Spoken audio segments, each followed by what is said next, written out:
आप सभी को प्रेज द लॉर्ड। आज हम पवित्र बाइबल से एस्तर उसके 9 अध्याय से 10 अध्याय तक वचन को पढ़ेंगे। मैं फ्रांसिस जोसेफ और मेरी पूरी टीम की तरफ से मैं आप सभी का स्वागत करता हूँ। आइए हम वचन को पढ़ें।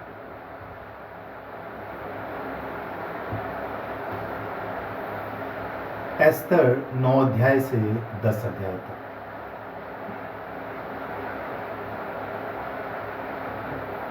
अदार नामक 12वें महीने के 13वें दिन को, जिस दिन राजा की आज्ञा और नियम पूरे होने को थे और यहूदियों के शत्रु उन पर प्रबल होने की आशा रखते थे, परंतु इसके विपरीत यहूदी अपने बैरियों पर प्रबल हुए।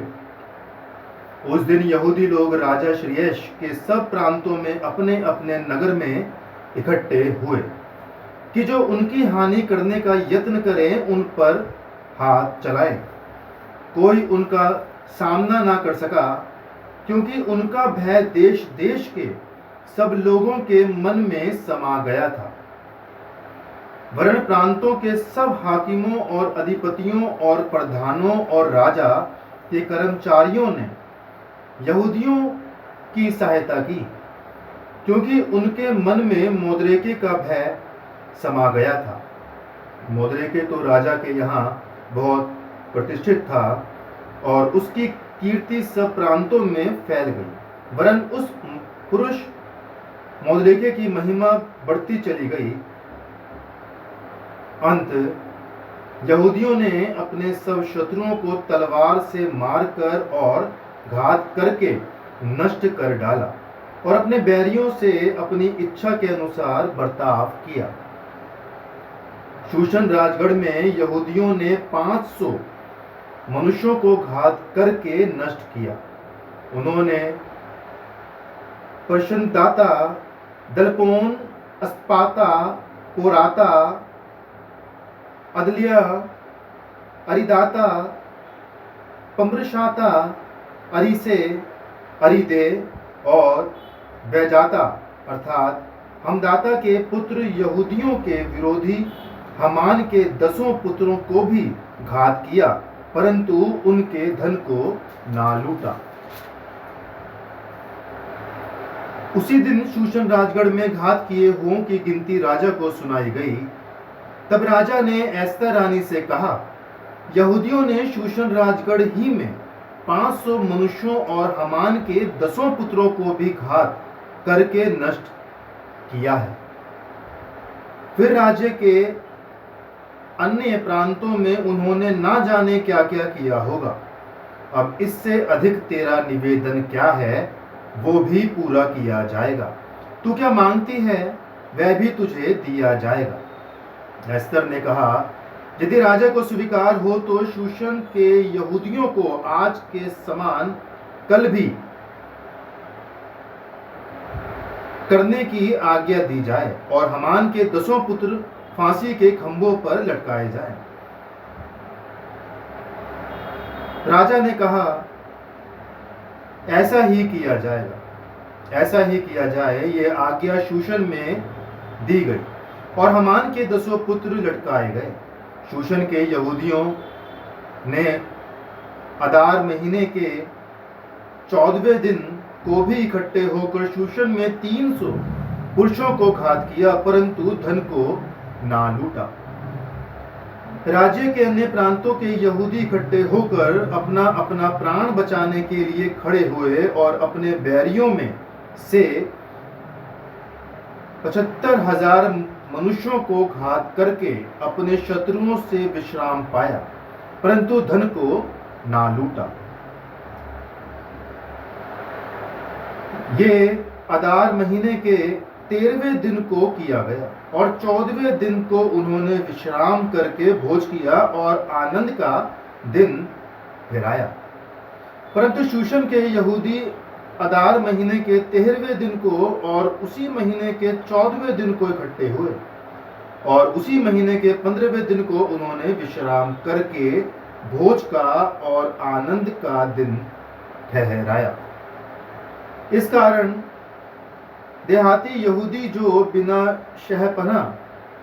शहरपना की बस्तियों में रहते हैं, वह अदार महीने के 14वें दिन को आनंद और भोज और खुशी और आपस में भोजन सामग्री भेजने का दिन नियुक्त करके मनाते हैं। इन बातों का वृत्तांत लिखकर मोद्रेके ने राजा शिर्येश के सब प्रांतों में क्या निकट क्या दूर रहने वाले सारे यहूदियों के पास चिट्ठियां भेजी और यह आज्ञा दी कि अदार महीने के 14वें और उसी महीने के 15वें दिन को प्रतिवर्ष माना करें, जिनमें यहूदियों ने अपने शत्रुओं से विश्राम पाया, और ये महीना जिसमें शोक आनंद से और विलाप खुशी से बदला गया माना करें, और उनको जेवनार और आनंद और एक दूसरे के पास भोजन सामग्री भेजने और कंगालों को दान देने के दिन माने। अंत यहूदियों ने जैसा आरंभ किया था और जैसा मोद्रेके ने उन्हें लिखा, वैसा ही करने का निश्चय कर लिया, क्योंकि हमदाता अगागी का पुत्र हमान, जो सब यहूदियों का विरोधी था, उसने यहूदियों का नाश करने की युक्ति की और उन्हें मिटा डालने और नष्ट करने के लिए पूर्व अर्थात चिट्ठी डाली थी। परंतु जब राजा ने ये जान लिया, तब उसने आज्ञा दी और लिखवाई कि जो दुष्ट युक्ति हमान ने यहूदियों के विरुद्ध की थी, वह उसी के सिर पर पलट आए। तब वह और उसके पुत्र फांसी के खंभों पर लटकाए गए। इस कारण उन दिनों का नाम पूर शब्द से पुरीम रखा गया।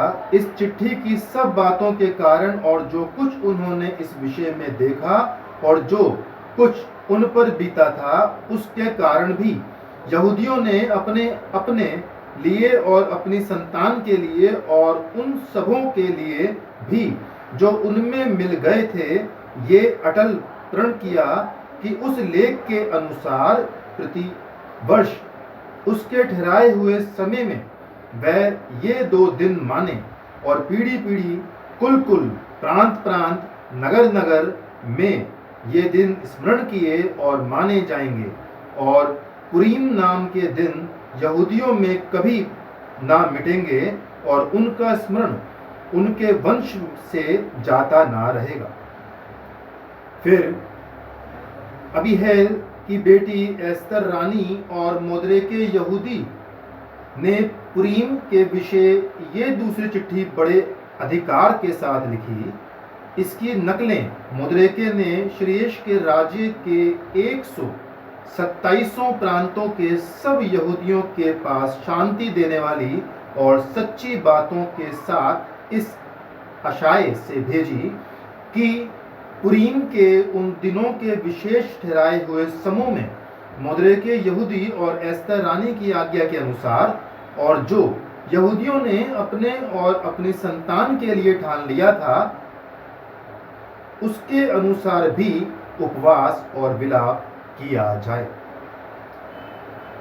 पुरीम के विषय का ये नियम एस्तर को आज्ञा से भी स्थिर किया गया और उनकी चर्चा पुस्तक में लिखी गई। राजा शिर्येश ने देश और समुद्र के टापू दोनों पर कर लगाया। उसके महात्म्य और पराक्रम के कामों और मोद्रेके की उस बड़ाई का पूरा ब्यौरा जो राजा ने उसकी की थी, क्या वह मादे और फरास के राजाओं के इतिहास की पुस्तक में नहीं लिखा है। यहूदी मोद्रेके शिर्याश राजा ही के नीचे था और यहूदियों की दृष्टि में बड़ा था, और उसके सब भाई उससे प्रसन्न थे, क्योंकि वह अपने लोगों की भलाई की खोज में रहा करता था और अपने सब लोगों से शांति की बातें कहा करता था।